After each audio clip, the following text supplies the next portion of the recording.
Um, Great. So, hi guys. This is Craig Blanchett, and this is our second set of workshops, our 3 o'clock workshops. This is Racing with Your Minds, and uh,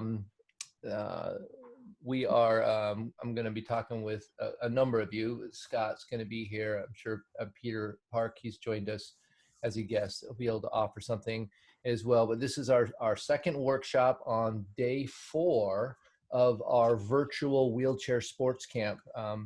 We've had over 120 people that registered from not only the United States, but also from Africa, Zambia, and we've been having a fantastic time. And so this is going to conclude our last session of workshops. For those of you that are watching this now and want to attend, our closing ceremonies, our final general session starts tonight at 7 o'clock Central. And so we're going to have a nice evening. We got a lot of things planned, but we're going to jump into what we call racing with our minds. And the idea of this workshop, this is more going to be the type of a workshop where I'm going to share some thoughts that I have over the, just started racing in 1986, and with my specific career, I got my first wheelchair in 84 and was just dinking around with it, and then entered my first race in 86 and placed 5th out of a world-class field of 250 racers. And so my next 9 races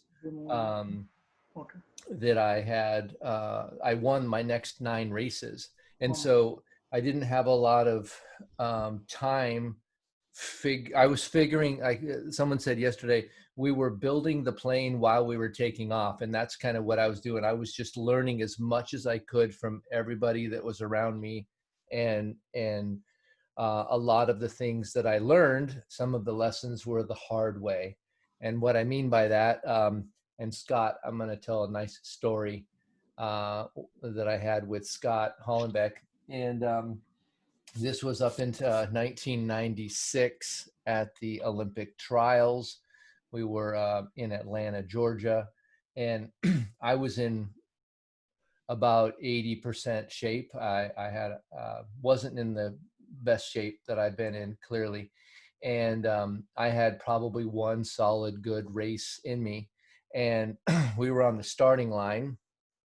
We decided to have, instead of doing the 1,500 meter exhibition qualifying race, be separate from the 1,500 meter Paralympic qualifying event.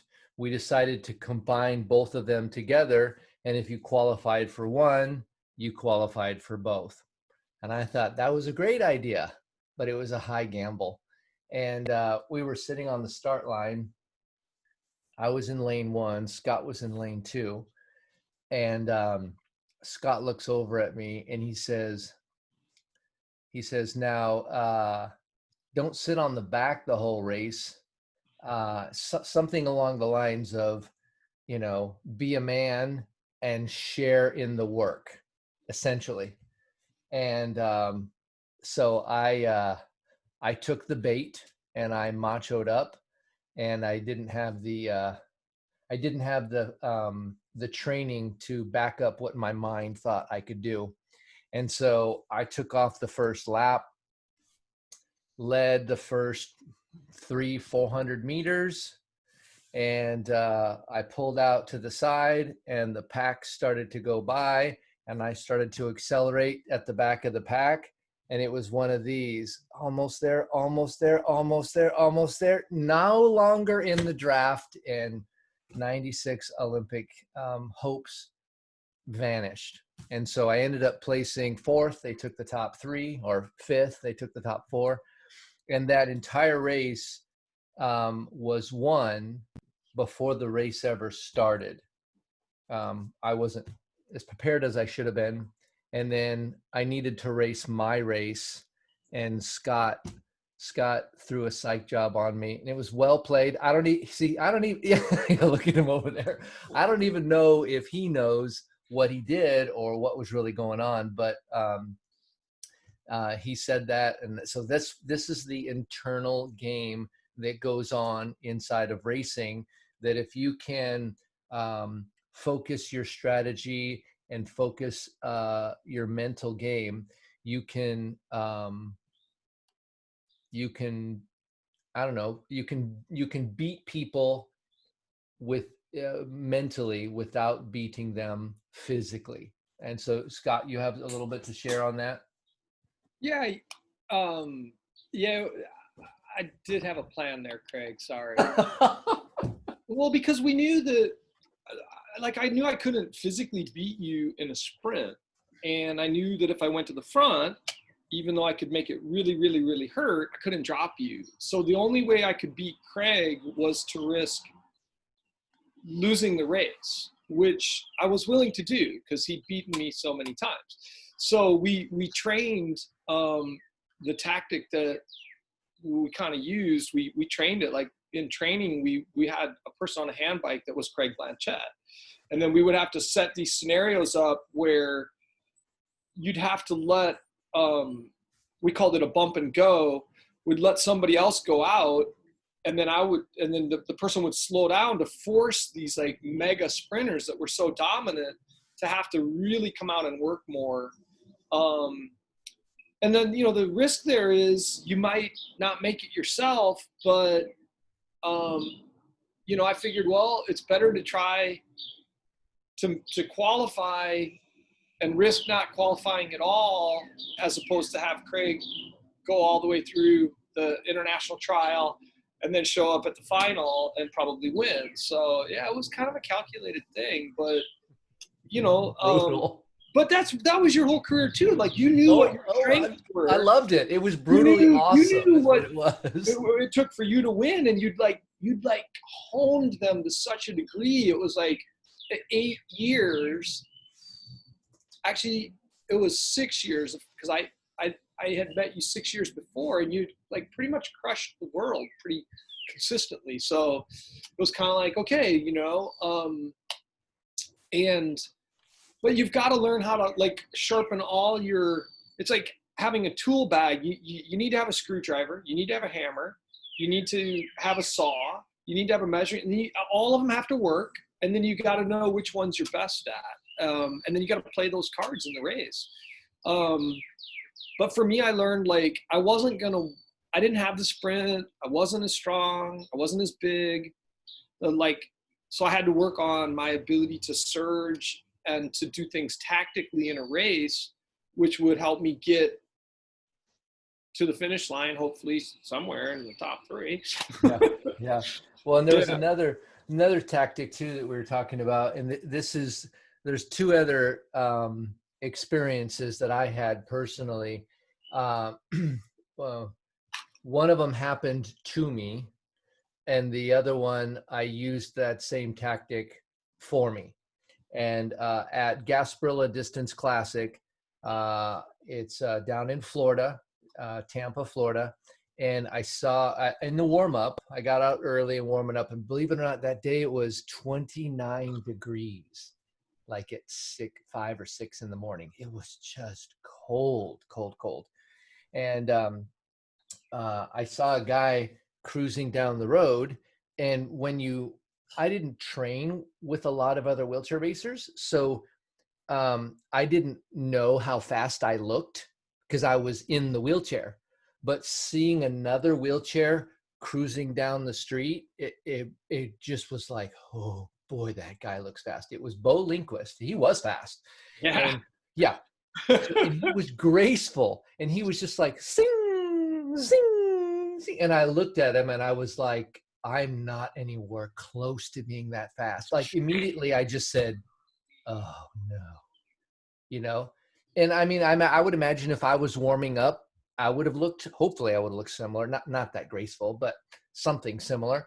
And we got in the race, and it was just like, my mind was like, I'm not as fast as him. And so I think during that race, because it was 9 miles, I I talked myself back into the fast that I was fast enough, because once we were in a pack, we were all together. But in 92, I did a race we were in Louisiana, and we had the trials were on a track at Tulane University, I think is where it was. And this track was like a thin layer of rubber and then quicksand. I think the whole track was laid over like a big vat of quicksand or something. And it was slow, and it was quite warm. And we had our trials that happened over multiple days. And so when I was out there warming up and kind of doing my some training in between the races, I saw a guy, his name's Doug Kennedy. And many of you guys know Doug, and Doug and I duked it out quite a bit. And so Doug was watching from the sidelines, and I could see that he was watching me. And so I pretended as if this track was like glass, like marble. And I pretended like it wasn't painful, and it was just easy.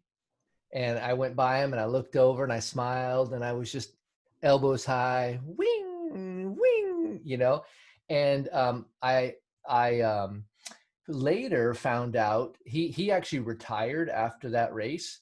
And I found out later, he told me, when I saw you going around the track, on that track that was like molasses for me, I just was like, it's time to call it a night. I just wanted to beat him in the race. I didn't want to end his career, right? But this whole idea of how the psychological side behind racing, it can be more beneficial than the physical side of racing, because your body follows what your mind says is true. Your body's going to whine. It's going to whine when you're out there training and say, I don't know if we can do this. And if your mind says, yeah, I don't know if we can do this, it's not going to be a good day. Candace Cable, I've heard this story. She's a legend. And she said, I haven't heard her say, I think maybe she did tell me this. And she said, when I was chasing people, these different girls racing, every stroke she would said, I'm getting stronger. I'm getting faster. This is easy. And that was this mantra. I'm getting stronger. I'm getting faster. This is easy. I'm getting stronger. I'm getting faster. This is easy. And she would there was this methodic rhythm that she would just beat into her body, because her body was saying, I'm tired. This is hard. This is painful. I don't know if I got it. And she was just, no, this is what we're doing. This is what we're doing. And so this is kind of this idea of racing with our minds, winning with our minds. And we can do this in many areas of life.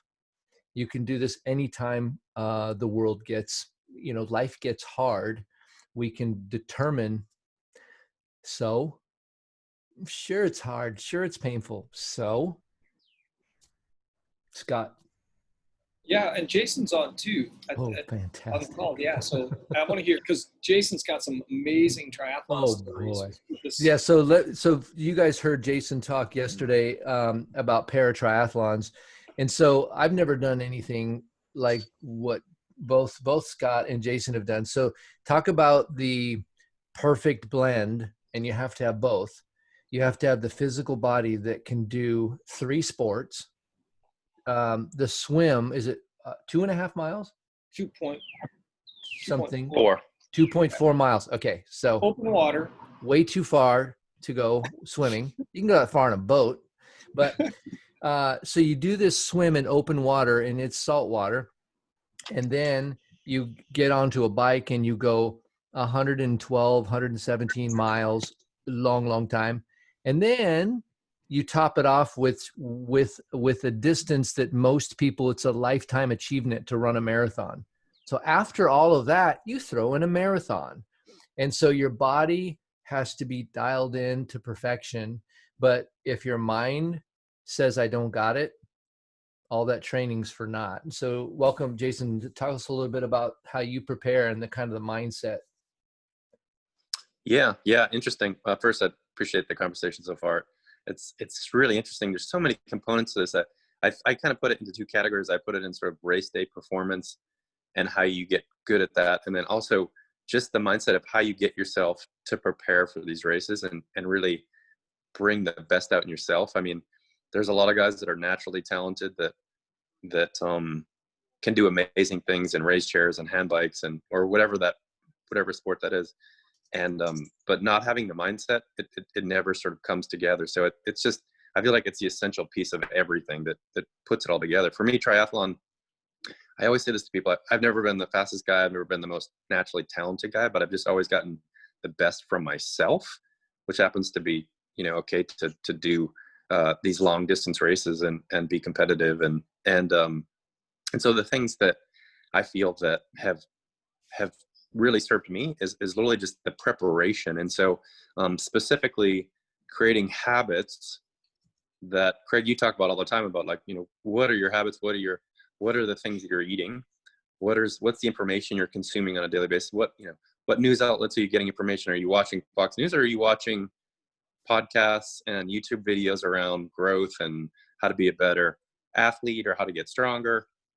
And so for me, it's all those habits that I add up on a daily basis that that really takes just discipline, right? And that's the moment you wake up when the alarm goes off. What happens? Do you hit it and you're like, maybe not, or maybe even the night before, are you even setting your alarm to get up?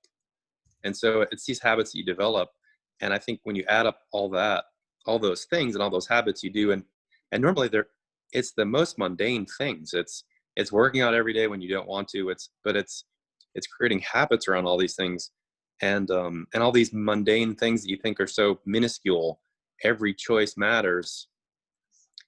You add that up, you get to race day, all of a sudden you have this level of confidence because you know what? You've shown yourself that you can do the distance. Like, so for in triathlon and Ironman, it's absolutely a confidence thing.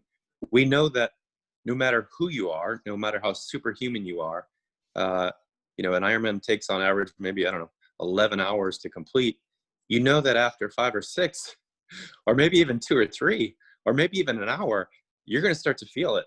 So what do you do at that moment? And the only reason that I knew what to do was I practiced it. And so it's all about creating habits and preparing so that you're mentally prepared for that. And the cool part about this is everybody knows how to go out and work out. Everybody knows how to train themselves physically for the most part. You can look it up anytime you want. I'm here to say that you can train the mental component of that via drills. Be it first just showing up every day and creating those habits. And there's also, there's a lot of science now behind actual drills that you can do to increase your mental performance. And not only does this apply to sport and athletics, like you said earlier, Craig, is that it applies to everything in life. Like, no matter who you are, what you're doing, and it doesn't, it's amazing. You can do anything you want with creating habits and putting the time in, and getting a good coach that can guide you so that you don't. What I've learned is I always try to do it myself. And what I've learned now is that, man, you can really get so much further ahead, so much faster if you just rely on some other people that have already done it and learn from them, as you were saying. So that, for me, those are sort of the basis of the way in which I think about this stuff. You can ask Scott, when you're prepared. I've seen him show up to Ironman really prepared and ready to go. And then I've seen him show up like maybe not as prepared as he wanted. Like, what did that feel like, Scott? Well, you can think that you're a good marathoner and you're pretty good on a bike and you know how to swim, but if you're not putting the mental preparation, and Jason just nailed it. It's not about what you show up with race day. It's about what you've, like, were you structuring your entire day so that you're hydrated, rested, mentally prepared for the next day? Because how you show up to the workout, that's all of it. It's not about the race. It's about being in that mindset of, I'm going to treat my body, my mind, my preparation my planning at my highest and best ability. And so, yeah, I used to kind of try to wing it. I'd be like, oh, yeah, I've had the American record in the marathon, whatever, blah, blah, blah. And so I'd show up and Jason and I would train together and I'd destroy him in a 5K or a marathon. And he would literally just tear my doors off at the 5th hour because I hadn't done it. I wasn't ready. And I want to thank Jason. Like, he would call me up and he talks about just getting together with people and making it happen. And he would call and plan these training camps, and we'd go and we'd meet up and I would just do pieces of it. And I started dreaming. I was like, man, maybe I could actually put this together and do it. And I got asked to go and actually give one of these wheelchair racing presentations at a triathlon 2 or 3 times. So then I just started, because I was scared to death of getting in the water. Like, are you kidding? Like, sharks will eat you, right? Like, I was literally had a phobia about it. But then little by little, you're watching other people do it and you're learning from them, and you're learning how to keep your legs upright and how to actually get the stroke right when half your body doesn't want to cooperate, and you have, hip flexors that are tight, and then you start putting it all together, and it's so much fun. And by the way, you feel great, you're sleeping better, your mind's working better. You're not wasting your time watching some Netflix series that you won't remember next week. You're literally operating at your highest and best self. And I think that's, that question came up earlier, which is, what do you like about this? And what I like is doing something right and knowing you gave everything you had. It's one of the most beautiful experiences of life. I don't care if it's in art, if it's in music, if it's mowing your grass, right? Do it with everything you got. And Jason just was the embodiment of it. We had so much fun, trying to operate and mimic what Jason did. It took me 6 years. And then we had so many fun races where we were swapping over the course of 11 hours. We had 22 different position changes, right? And and then meanwhile, you're just saying, I got it. I've done the work. I've trained. Or you don't. Or you're I'm dying out here. My arm's ready to fall off. I didn't know how to do the nutrition, which is a big deal in a 10, 11 hour race. And Jason's just cruising along and he's got it all perfect. I'm over here trying to invent how I'm going to use chia seed and all this other crazy stuff I read, and my gut's blowing up, and you get your stomach got so distended that on a hand bike I cut my stomach open while I burned the back of my legs because the heat coming off the road, and Jason's wearing white and I'm wearing black tights, and just all those little details, that minutia, and it just, all of it adds up. And it's really fun, actually. I don't care if it's wheelchair racing or triathloning. It's so awesome to give it your true best and to finish. Even if you lose, it doesn't matter. You're I gave it everything I had. Well, I think you're talking about what I call mastery, and it's whatever level you're going to compete at, you can develop mastery at the level you're at, and you can look for advantages and you can learn from other people. Jason, you talked about coaching yourself. The problem that you can coach yourself and you can become the best if you have enough time, because you're going to be going to the school of hard knocks, right? Yeah. Right. Yeah. And that school of hard knocks, it's a school and you do get an accreditation, but it takes a long time. Very painful. It is. It is. And so if you actually work with somebody else that's gone before you, either way you're going to pay. One, you're going to pay in time because you just run out of time for your body to be physically capable of handling this. So if you invest the dollars into working with somebody else and getting a group of people to work together, you can collectively grow so much faster. Back for the 88 Olympics, there was a guy that I raced with. You guys know him. His Rafi Alibar, right? And Rafi and there was a couple other guys, but Rafi and I seemed to hit it off early on in racing.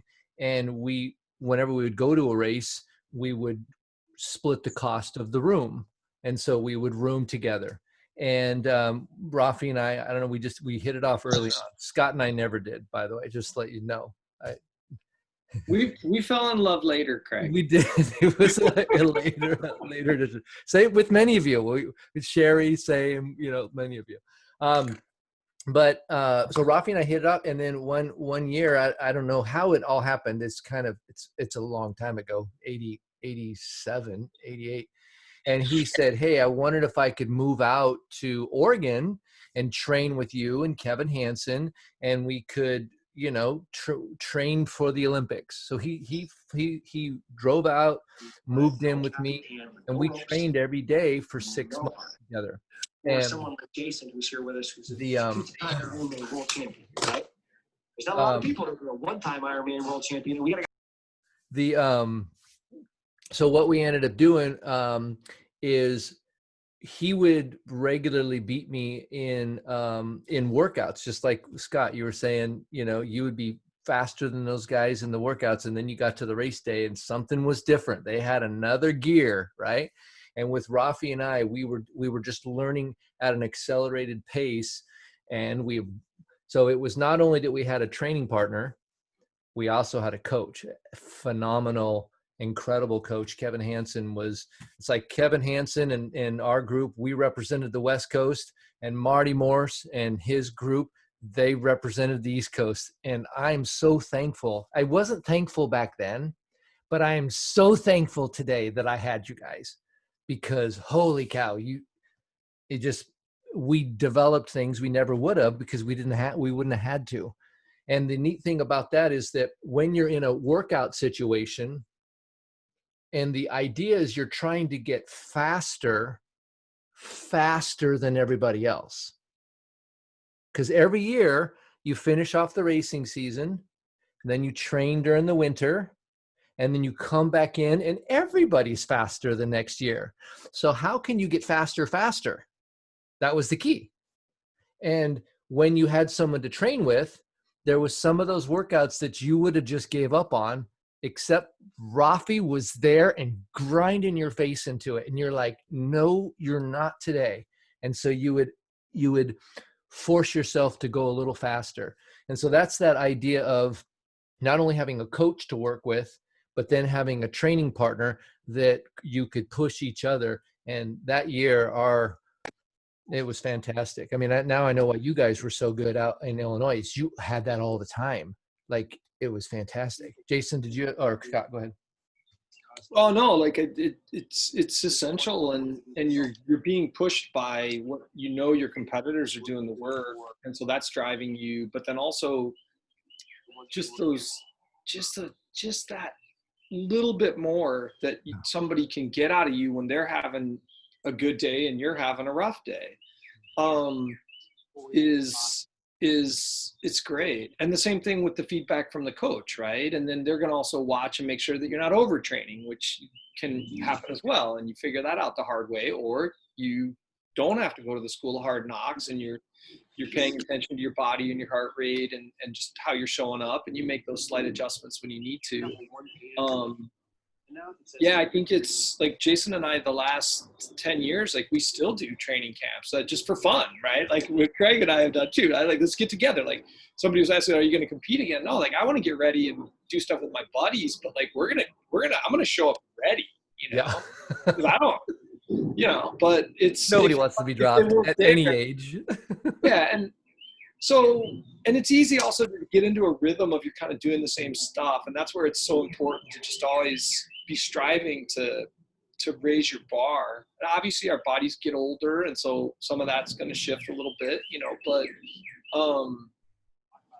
yeah, it's part of the secret sauce. Nobody does it alone, in isolation, in a silo, in a vacuum. Like you're not, like that's where when I started out in this small town in Illinois, I was doing the training, And I was as strong as I've ever been. Like I could bench more than I can now. I was super fit, but I wasn't learning anything from anybody else. And so I showed up for that 88 trial and I was dead last. Almost got lapped in the 4-lap race. It's very humbling.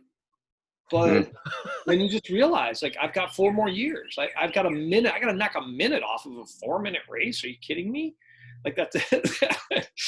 But, you know, I knew if I broke it down per month and then per week and per workout is all I had to do from going from dead last to first place at the trial in 92, where Craig and I were at, was I had to give less. It was 1/100th of a second per workout. Like, come on, anybody can show up and give that little bit more, right? Yeah. And I got the great coaching and got some good training partners and all that. So yeah, it's all of it. Jason, did you want to speak to that a little bit? Yeah, I wanted to actually, Scott. That it brought up so much for me right there. As you're saying that, the first thing that comes to mind is we're all speaking and listening to you guys, especially is we've all sort of approached this with a growth mindset. So we all have this thing where I think we all know we have this confidence, but it may have come from accomplishing some things, but at the same time, I think we all have a belief that everything is figure outable. So no matter what it is, we don't have the answers, but we're gonna figure it out, and we'll go fast or slow enough to know to learn from others, and that we can figure that out regardless of what that is. And that it doesn't matter if you're just starting or if you're the best in the world. If you start with that growth mindset and you find that you want to be better regardless of where you're at, because we're never going to be the best no matter what. There's always somebody faster, better, and you know, when you get caught up in that ego trip of like, I'm going to beat you in this, and yeah, it's short term, and that'll help you go faster and do things, but really it's finding and learning about yourself. It's doing that self-discovery, so you know what makes you tick. What's going to make you get out of bed in the morning? Is that meeting with a group of 10 guys or 3 people? Then that's awesome. If it's doing it by yourself and doing that, then that's cool. But knowing that about yourself. And the other thing is just being clear. So like along the way, having goals, being clear about what that is, and not just getting there. Like, so for me, it was winning Ironman, but what I forgot, what the missing piece was, because I got there and I had a win one year, and then I realized, man, I didn't make it the goal to actually feel good. And I didn't feel good. I drove myself into the ground. I worked too hard. I didn't enjoy the process. My relationships blew up because I was neglecting those. You know, like my love life, it was just like, it all fell apart. So I didn't make it a goal to feel good. And so now, no matter what I'm doing, the number one goal is feel good. That means, like what Craig was talking about yesterday, is take care of your health. Make sure you're eating well. Make sure that you're getting out and socializing. Making sure that you're taking care of the relationships at home or whatever that is. And it's all these things. If you don't do all those things, you know, you guys have probably heard this before, but it's like the spokes of a wheel. If one of those spokes is broken, a wheel's going nowhere in a hurry. Yep. Like we know as being wheelchairs, right? So yeah, you're done. You're over. One thing to be sure of in that situation too is none of us have built our wheel. We didn't build it tomorrow. We developed an awareness that we wanted our wheels to be round and we wanted our wheels to roll. And so we've added those spokes in over time as we've developed that. And so it's a process. Transformation is a process. Give yourself time, but have a clear picture of what you want and then work with somebody. Sebastian, you had your hand up. What question do you have? Yeah. So like you're talking about drills, and I know I'm a racer and I've been racing for like 3 years. So like, which websites would you suggest to do like drills with your mind on like racing? Mm-hmm. Yeah. For me, I know there's some books that are out there that are just different mental toughness and ways to focus your mind. For me, I'll share a little bit about that. It was what I choose to dwell on while I was training. Face it, you train 90% more than you race, right? You'll train for a year for a 4-minute race. Thousands of hours of training for a little race, right? And so most of the time that it counts, Well, the first times that it counts is when you're training. You got to rest hard and you got to train hard. Both are necessary, right? And then when it comes time to do the actual race, you need to get into that next gear and release all that awesomeness that you've prepared. And so for me, when I was training, that would be the times when, quite honestly, I just had to get comfortable with being uncomfortable. And what that looks like for me, and we're going to go through a breathing exercise here in a minute, but what that practically looked like for me was when I was, like, I do mostly hand biking now, but back in the day when I was doing wheelchair racing, one strategy I had was I would just count strokes. So I would just, 1, 2, 3, 4, 5, 6, and I would try to count sometimes to 500, right? And that was when I was trying to be Heinz Fry. And I was just doing a quarter of what he did, because he would probably count to 2,000 or something and he'd take a breath. But I would count my strokes and my mind would be focusing on what number I was on and not on how bad my shoulders were hurting at the time. Or there was, if you were drafting with somebody, you would be focusing on staying in the draft and how close you were to the wheel, maybe your heart rate and your speed, and you're just trying to distract yourself from the pain of whatever it is. And then I started learning about breathing, and we're going to do a breathing exercise here in a minute. But for me, when I can slow down, when I'm not paying attention to my breathing, I hold my breath and I grit my teeth. And my teeth are flat on the bottom here. And it's not because I grind them at night. It's because I grind them when I race. My dentist said, "Do you grind your teeth at night?" I'm like, "No, I don't think so." So he got me this mouth guard. I never used it. But when I was racing, boy, that was a different story. And so now I have a mouth guard when I race. And so I would clench up, and I've learned to relax my jaw and to breathe and to focus on my breathing. And for those of you that are part of we call it the Low Roller Club. It's a Facebook group, but we work out on our trainers virtually. And so I'm constantly saying, circles, breathe. Yep. And Sherry knows it. And circles just simply means pedaling with your hands, and you're not pushing and pulling, but you're trying to allow even pressure. And I literally visualize a circle in my mind. So I'm pedaling. I actually let off the pressure a little bit, and I try to make it more circular. And the next time you're in the draft with somebody and you're starting to fall out, just if you can, try to just pedal efficiently in circles, and you'll pull right back up in. If you just stay hammering it, and then you'll hold your breath, and then you'll just pop out the back. But the other thing I do is I say breathe and circles. And usually when I tell everybody else that, it's because I'm holding my breath and I'm not breathing in circles. And so the breathing that I've learned that works good for me is that I call it a swimmer's breath. And if you imagine your face is in the water, you're going to put your face out of the water and you're going to breathe in as quickly as you can, because your face is only out for a second or a quarter second. And then you're going to put your face back in the water, and then you're going to breathe out with 2 or 3 strokes. And then then and so when I'm out there and I'm, sometimes we'll be cruising along at 24 to 26 miles an hour, and we're, cruising along, and I'll be sometimes in the front, and I'll just get focused into a rhythmical breathing, and I settle down and realize it's just going to be uncomfortable, and I breathe and I circles, and I just try to relax everything. And I try to think of myself as a locomotive, or if there's a headwind, I picture myself being and Wes and I have worked on this. We call it the wind wedge. And I pretend like I'm this wedge that's like this metal sharp surface out the front, and all the wind hits that wedge and it just flows around me. And I'm almost amazed at how the wind just is not affecting me.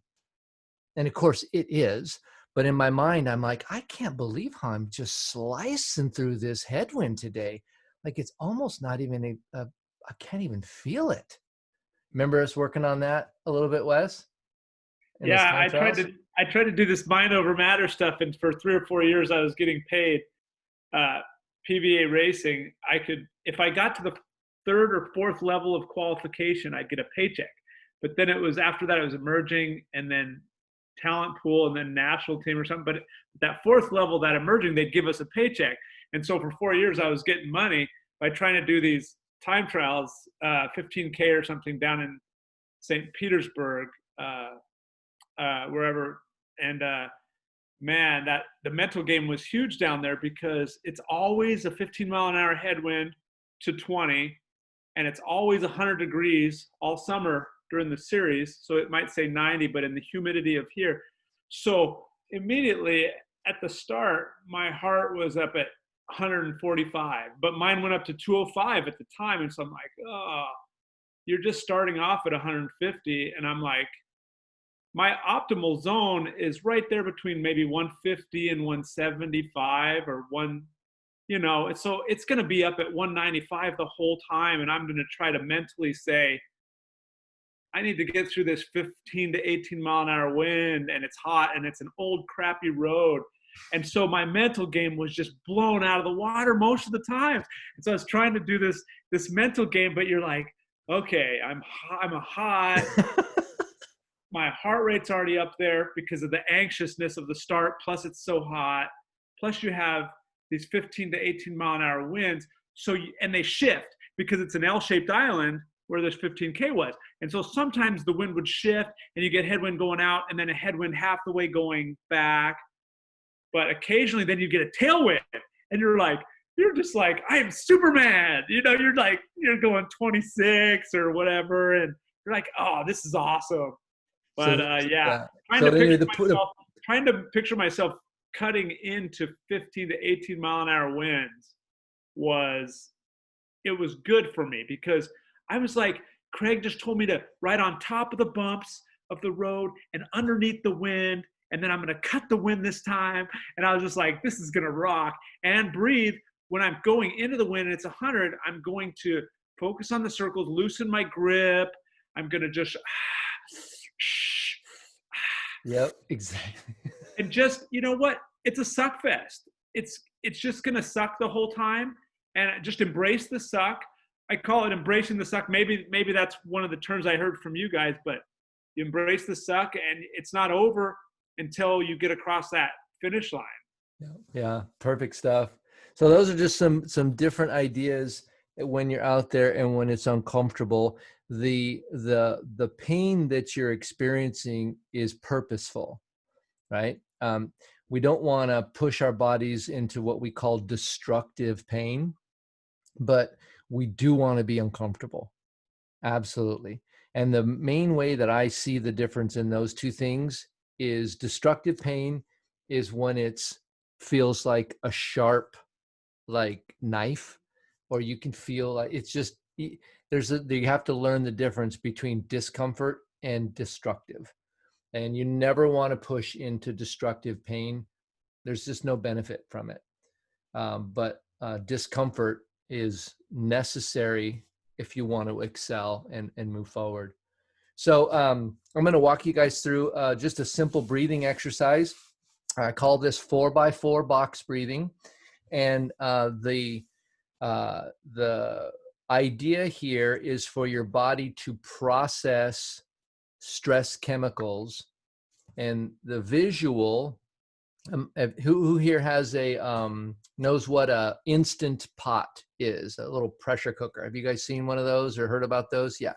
And so essentially the way a Instant Pot works is you put about 2 cups of water in, it pressurizes it, brings that water up to a boil and creates a pressure. And what'll happen is, let's say that the readout on the front of the Instant Pot was broken. And so you didn't know whether there was pressure in the Instant Pot or not. You just didn't know. And on the top of it, there's a little lever that you can twist, and it lets out the steam, lets out the pressure. And you have to do that when you're done cooking it to open it up. And so imagine if you're not really aware of the stress chemicals that are in your body? Or what if you weren't aware that you had some anxiety? Right now, I think we're getting better now because we're more used to this way of living. But the first 3 to 4 weeks of COVID wasn't good. People had this background noise playing all the time, and they just felt a little on edge, right? And so the idea is that when you notice that you're feeling a little anxious, then you can do this box breathing. Or maybe you just know your stress level is high and you can do this box breathing.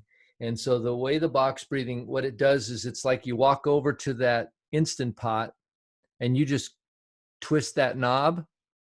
And if there's pressure in there, it comes out. If there's not, great.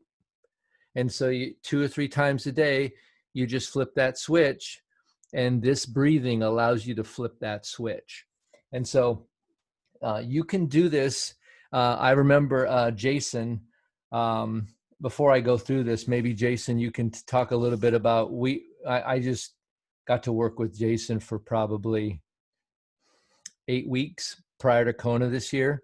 And I didn't have anything to offer him that he didn't already know about nutrition and training. Plus 8 weeks out, we're not going to do any of that. But there was some of this mental stuff that we started working on. I remember one day you were in your car. I don't know if you were in Kona or not yet. And I could just tell, man, he was just like buzzing. And I was like, let's stop and do some breathing. And I don't know if you want to share just a little bit about that, about sort of this mental game and how breathing can process those chemicals. Yeah, it's funny. It's been an evolution for me because I've done different things over different years to sort of improve, and I knew that the value of it. And this year, we sort of met at a time where I feel like I've stepped my game up, and it was amazing how a simple exercise that took 2 minutes would lower my heart rate and just calm me to a point where I could just get centered. And it just took me over. Take me over in the sense of going from feeling frazzled and sort of a little overwhelmed and charged up, but just a little sideways. And it just calmed me down and put me exactly where I needed to be. And it was something about having someone else do it for you that just was special. It was just like, wow, okay, this is powerful. And like I had felt that I had felt breathing before, but it just at that moment and whatever else was happening, it was powerful. It really reinforced that for me. And just one of those special moments where you're just like, wow. Yeah, I remember the runs up the back of your neck. You were just like, and I was like, "Whoa, that was being there watching you do that was fantastic." And then we worked a lot on the mental game prior to the race, and we had a lot of strategies during the race. And if we have time here, I don't know if we'll have time today, but Jason during the race had a rough race, and all of these little components that he added on got him to the finish line. Like literally, it was gnarly. So here's the simple box breathing thing. And so if you guys want to, I was going to say, if you want to sit down, that's funny. Like to sit down. But if you want to kind of ground yourself, for people that are sitting in a chair, if your feet can touch the ground, that's nice. If you have shoes on, you can pop your shoes off if you can feel. But it's just a nice way to either plant your butt cheeks, feel like they're centered into the ground. Maybe your feet are on the ground. Maybe if you put your hands on a desk or something, but just try to feel like you're connected to the earth in an intentional way. And what we're going to do is we're going to do a set of 4. It is called 4x4 box breathing, and you can close your eyes. And what I'll explain it, and then we'll do it. So basically, we're going to breathe in for 4 seconds. Then when we get to our 4 seconds, we'll hold our breath. We hold it for 4 seconds. That's like the top of the box. And then we exhale for 4 seconds. That's like the back side of the box. And then we hold that after we've exhaled for 4 seconds. And that's a box. And so it's 4x4 box breathing. So one box breath is 4 things, and we do a set of 4 of those. All right, so I will walk us through this, and you can just kind of relax yourself.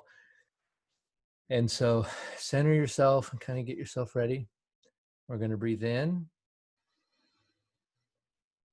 hold it, breathe out, hold it, in, hold it,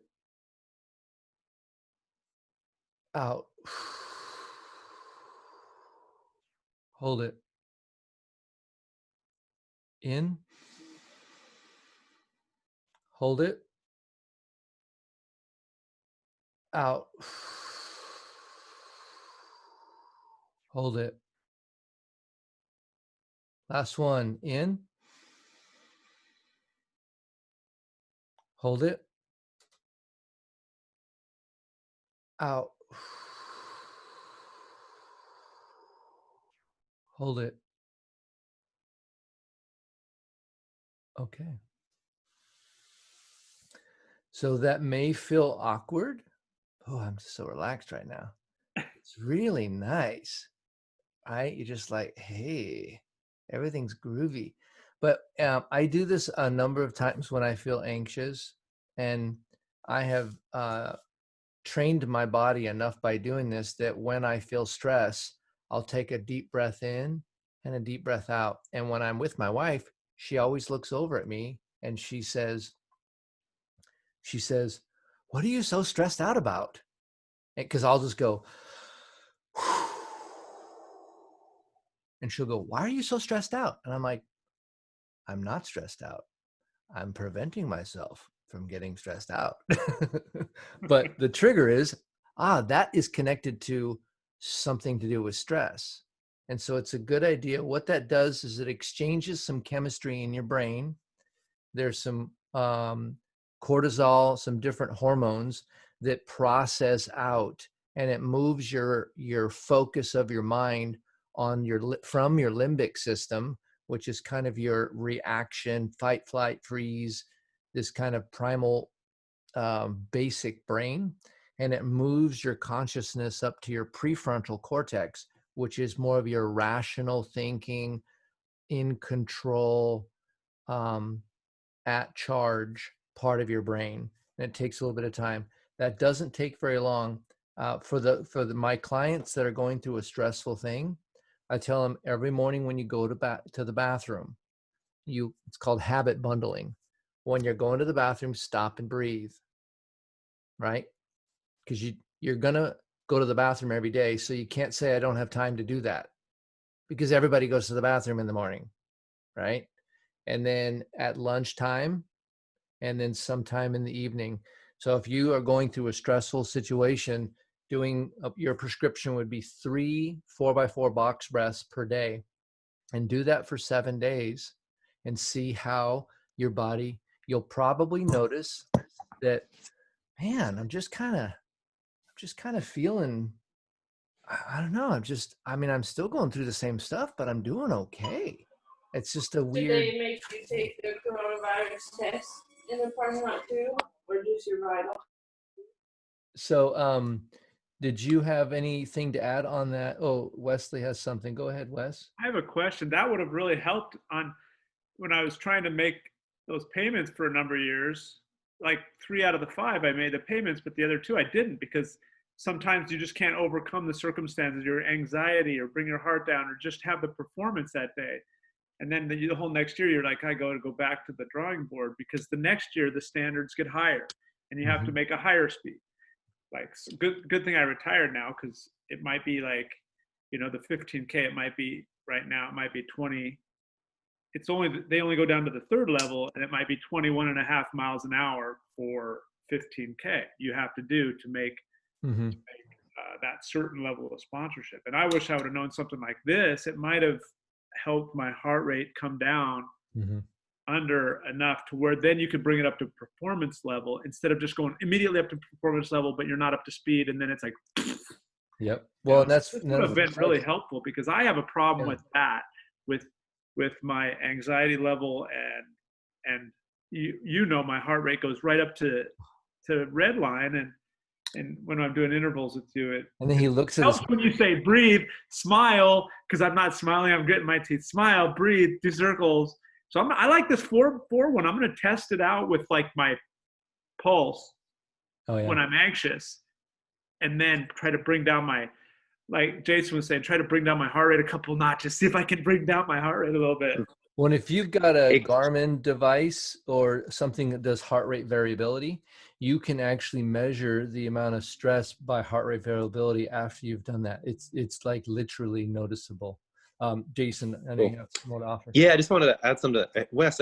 I'm glad you said that, and I just heard something recently that it just resonated with me so much about anxiety, and the way that it was explained is that it really is an obsession with the future, and they sort of couple that with depression as an obsession with the past, and that for me just resonated. And for me, breathing and meditation just brings you back into that moment so that you can let those things go. It's just sort of tools to help you no matter what's happening in your life. It's just like get into the current moment where nothing as bad has even happened yet. Anxiety of the future, and the past is the past. We can't change it. And again, these are like, that's really easy to say, but man, when you're in those moments, you have anxiety or depression or whatever that may be you're worrying, and it is really hard to get out of that. And that's just a great tool. Like when Craig walked me through that one, there's just something about someone doing it, whether that's just opening up an app and doing that, apps that do that. There's plenty of things on your phone now that you can do that, but man, it's really powerful to get Barbara, back in you had your hand up, Barbara. Let's see here. Yes. Yeah. Yep. I was saying that breathing thing, I've learned that kind of throughout the years. And I was told we should use, like, we had these blue dots that were given to us. And they said, put them around your house, wherever you feel like you need to breathe, to remind yourself to breathe. Because sometimes I forget. Yeah. And then sometimes I'm like, my lungs have gotten stronger or my diaphragm has gotten stronger since my accident. So, but I still realize it's like, gosh, I didn't breathe for like really deep breaths for a long time. So that was good to have you help me practice this again. Good job, Thank Barbara. you. Yeah. Are you married? Are you married, Barbara? I am married, yes. If anything that gives you anxiety, put your blue dot right on your husband's forehead. Then whenever you see him, you're like, he's giving me anxiety right now. I'm going to breathe. All right. I'm just playing. I'm just messing. He might be the one giving me it. I don't know. Yeah, No, I'm teasing. I was just joking. All right. Thanks. Awesome, thanks. The another thing, so there's a scripture, Matthew 6:27, and this is talking about anxiety. It said, can any one of you by worrying add in even a single hour to your life? And so one of the takeaways here as we're finishing up is the future is going to happen. And there are things that you can do to affect the future. And then there are things that you cannot do to affect the future. And worrying about it doesn't change the future, but it does change one thing. It changes you. Because it torments you that entire process while you're going through that. And so scripture says, can any one of you by worrying add a single hour to your life? So don't worry about the things that might happen. There's stuff that's going to happen and there's stuff that won't happen. So deal with the stuff that you need to deal with, and don't spend your energy on worry, because it won't change the outcome. You're already changing the things you can change. The things you can't change, worrying about them just ruins your life. And so hopefully you guys just help that truth kind of settle in. I think it's been valuable for me and there's the Serenity Prayer, right? Worry about the things change the things I can, let the other things go, and the wisdom to know what I can change and what I can't change. It's the same thing. So thank you, Jason, for joining me. I know Scott was here. Thank you for joining me as well. Thanks for your comments, everybody. I hope this helped you focus on a little bit of how to race with your minds, how to focus your minds when you're going through difficult things, and how to retrain it, because your body's going to whine, and we call it bossing your body. That's one of the sayings we have on our workouts. We boss our body around. It whines, and we're just like, too bad today. We're the boss. We decide. And so you can join us Monday, Wednesday, and Friday at 7 a.m. Pacific, and we go through a lot of these kinds of things real time, like when we're actually hurting. It's really practical. So thank you guys for listening today. Yeah, any finishing comments? Anybody have anything else? Perfect. All right. Well, so this is our it's been so fun. Jason, I love knowing you. It's so good. I know. We got good vibe, man. Good vibe. Yep. So our next session today is we're off. The people that are doing drama at 5 o'clock. And then our teams are going to get together for team time at 6:30. And then we will, if you want to show up about 6:15, that's fine.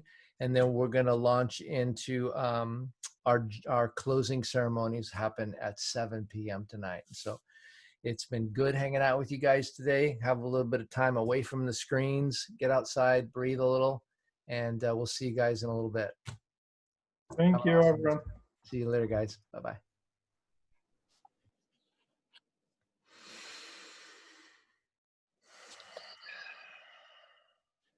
So good. Good breath. Good breath. Yeah, this camp has been unbelievable. That's Hey, awesome. hey, Craig, could you send me the Gundersons and Magic's phone number? Mm-hmm. I sure can. Thanks Jim, for the box bridgings. 976 stud STUD. Wow, you know what? I typed that into my computer, but I got a whole bunch of different information I didn't want to know. That's funny. It was shocking. It wasn't the Gundersons, and it wasn't Jim Martinson, and so it was some lady named Sugar. Right, man. Yes, I will do that for you. Brown sugar. Brown How sugar. come your taste so good? Rolling Stones. Sorry. Wesley Bergen. Stopping talking now. My filter is starting to work, and I'm stopping talking now. I love it. I was just waiting. I'm just sitting here waiting. I was like, what else has he got right now? Because I got to go. These are my jokes, people. These are my jokes. This is why my kid gets in trouble at school, because he has a sense of humor like mine. He's in the principal's office again. What did he say? It's better than what he did. Yeah. Saying maybe is a little better than the actual doing, but No, but he has a little bit of a dark sense of humor, because I grew up on Monty Python and stuff, and so he'll say this joke. I'm like, that was a really good. I like how you put that joke together, but it's just not appropriate for people outside of the family. Give him the compliment. I love the way you put that joke together. It was just totally the wrong timing in front of those grade schoolers. Exactly. At your school, that's not a good joke. With your friends, that's a good joke, son. Okay, so there's a difference.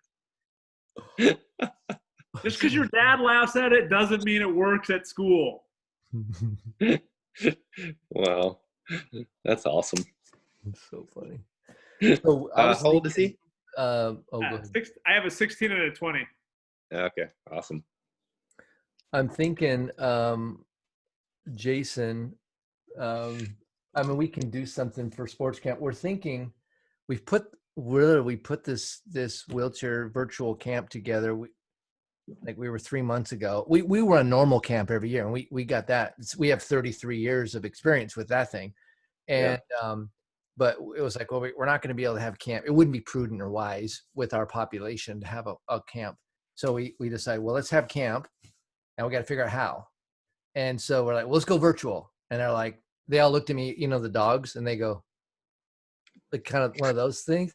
And they were like, because they know what real camp is, ponies and horses and all zip lines. And I'm like, oh, we're going to have camp. It'll be virtual. And they're like, huh, what? because most of them don't even really do Zoom. And well, I don't know how we're going to do it yet, but let's just say we're going to do it and we'll figure it out. We got 3 months. And they were like, they were just like, okay, let's meet next week and we'll figure this out a week at a time. And literally we met every week, and little pieces came together, and people, you know, and so we've got a drama that's going to be happening at 7 tonight. And so 6 or 10 campers have been practicing a drama all week, or over the last 3 days. And they're going to present that tonight. No idea. It'll be fantastic, but it's a first time thing. I'm going to tune in for that. That's awesome. And then we've got our award ceremonies and all that. But what I was thinking is that since we've put together a pretty solid camp, that we'll probably do a virtual camp maybe in the winter time. We'll have an on-site camp and an online camp possibly, but it might be fun for us to get together, you know, and I don't know, make something up, right? Yeah. And do some, because totally. Just talking with you and Scott and Peter came on, and like all these old racing people, and I'm just like, you know, too excited. Yeah, there's so much there. I mean, you could, as you're saying that, you could do a video series that you share that we do like twice a year or something, that all of a sudden we get to push out to rehabs. Yeah. You know, or whatever, that we could all contribute to, you know, find somebody to edit it for us so that it makes. So it's good. Yeah. This is all just live. We're just rolling with whatever happens. So. But it, you know, there's that sort of potential, right? This content and the way that in which it's done, it brings up some opportunity to be able to share to a larger group that maybe they're not getting it, and that, you know, or that they don't even know they're not getting it, is that's the interesting part. Like, they just don't even know what they don't know at this point. And there's a lot of people like that. So yeah, that's super cool. I like that. Yeah. And then I was thinking that we were talking about giving back last night on the panel of Awesome. And one of the ways that I feel like I could give back, I mean, I've got content and I've got perspective and I've got, you know, little tricks here and there, but organizing the Tatiana McFaddens and the Daniel Romanchuks and some of these guys that are the bomb diggity right now, and bringing them, creating a playground and then bringing them into the playground, because they may not have the skill sets. They're busy racing. They're busy being awesome, right? Yeah. And so it's like, you be awesome. We'll control lunchtime at 12 and make sure everybody has the right whip-de-doo, right? Yeah. And so, allowing them to be able to share what they're going through, and we tap into their awesome, and we just we can organize the rest of it, you know. Yeah, powerful. I'm trying to find a way to get Kevin Hansen and Marty Morse somehow connected and like collaborating on a virtual camp, because I think both of them would be like